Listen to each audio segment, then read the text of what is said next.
Welcome to the County of Marin's time entry training video. This will walk you through what a typical timesheet looks like in the new ExecuTime system and how to enter your own time. All employees are asked to enter their time daily. This is really important because accurate time entry means you are paid correctly. If you need any help while entering your time after ExecuTime goes live, please contact the help desk. In this video, you will learn how to enter your time as a 75-hour per pay period non-exempt employee without an RDO. You'll first want to open up to the Timesheet Entry module page. I am signed in as Marin employee. You will be able to see your first name here. We want to verify that we're entering our time on the correct pay period. You can do so by checking the dates here. You'll also be aware that you're in the current pay period by seeing this grayed out box here. If you need to enter your time for the previous pay period, you can do so by clicking here on Previous Period. Let's say that I am a 75-hour employee without an RDO, and my work week starts on Monday and ends on Friday. The first action we want to take under the date column in the first row is to change the date to the first day that we worked in the pay period. In this case, it is Monday the 23rd. You then need to enter the time you started work on that date. I started work at 8 a.m., so I will leave the default time here. Then you'll tab over to the End Time column and enter the time you went to lunch. On this day, I went to lunch at noon, so I will enter 12 o'clock. And we will keep our pay type as base pay. This is equivalent to the 0800 pay type on SAP. Then we'll need to change the second row to Monday the 23rd as well and enter in our afternoon hours. You can do so by clicking on the calendar button, just like we did before, and finding the same date. I returned from lunch at 12:30, so I will enter 12:30 in the start time column.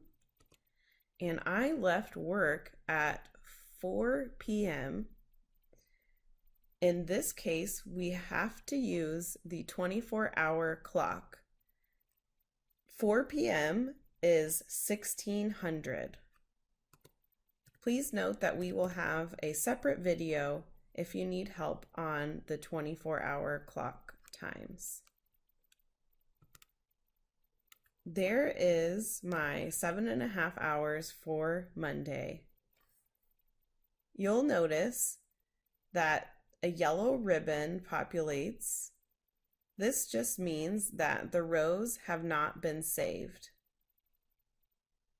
If you'd like to save the rows, you'll just need to click this Save button here. Let's continue to add the rest of the week. We can start another day by adding a row by clicking this plus sign next to Actions. When you add a row, it populates the current date. Let's change the date to the next day of the pay period, which is Tuesday. And once again, I started at 8 a.m. I took my lunch at noon, so I will change the time here. And I will add another row to add the afternoon hours I worked on Tuesday. So I'll change the date. I came back from lunch at 12:30. And I left once again at 4 p.m., which is 1600.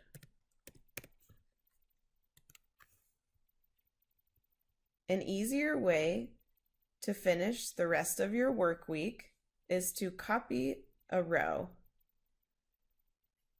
You can copy a row by clicking on this button that looks like two sheets of paper on top of each other. And you'll see it populates directly underneath the row that you copied. And it is a duplicate row. So what we need to do here is change the date to Wednesday. And you'll see I've got my start time as 8 a.m. Then when I left for lunch at noon is already populated. And now I can copy Tuesday afternoon to get my Wednesday afternoon times by changing the date here. And it populates the same exact times. And now my Wednesday is entered. So I'm going to finish out the rest of the week like that. So I'll copy Wednesday morning. Again, it populates right underneath the row you've copied. Change it to Thursday. And I've got my morning hours of 8 a.m. to noon. And now I need Thursday afternoon hours, so I will copy this row with my afternoon hours. Change the date to Thursday. And now Thursday is finished. And let's do the same for Friday. Copy Thursday morning hours. Change the date to Friday.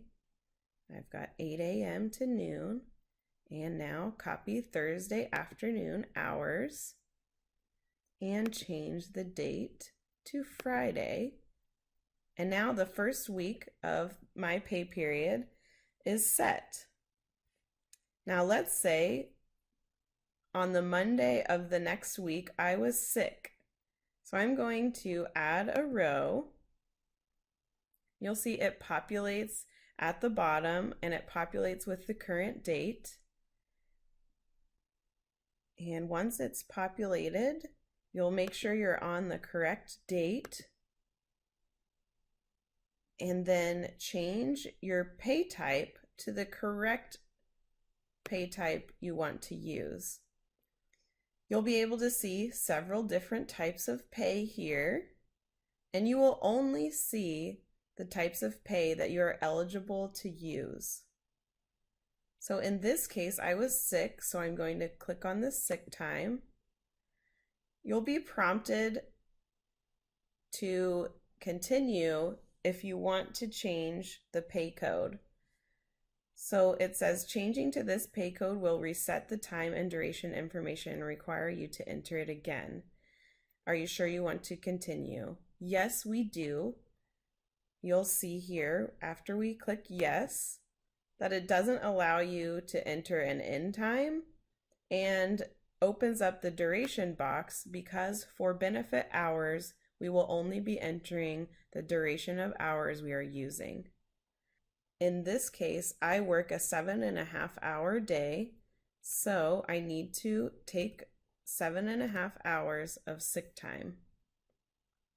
It does not matter what start time you enter when you're using benefit hours.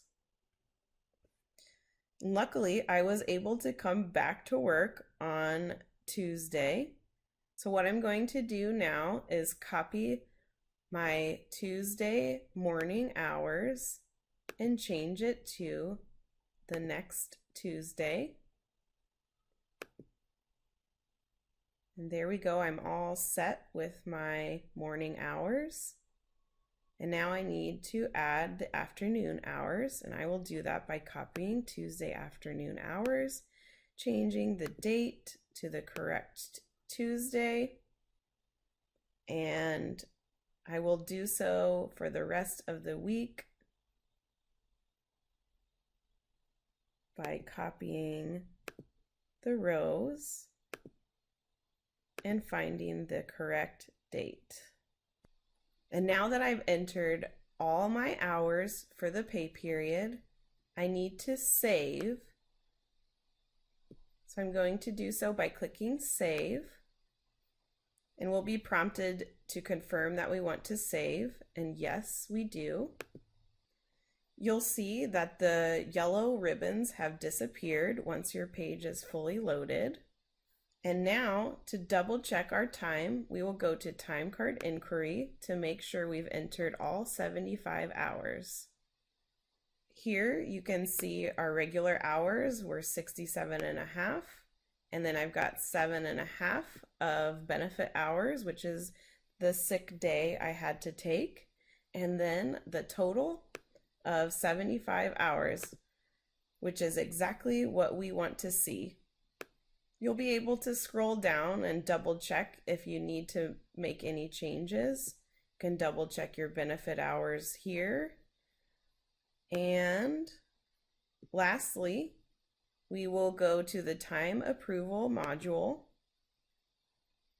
And all we need to do on the time approval page is enter our initials and click approve. And now you've entered your time as a 75-hour non-exempt employee without an RDO.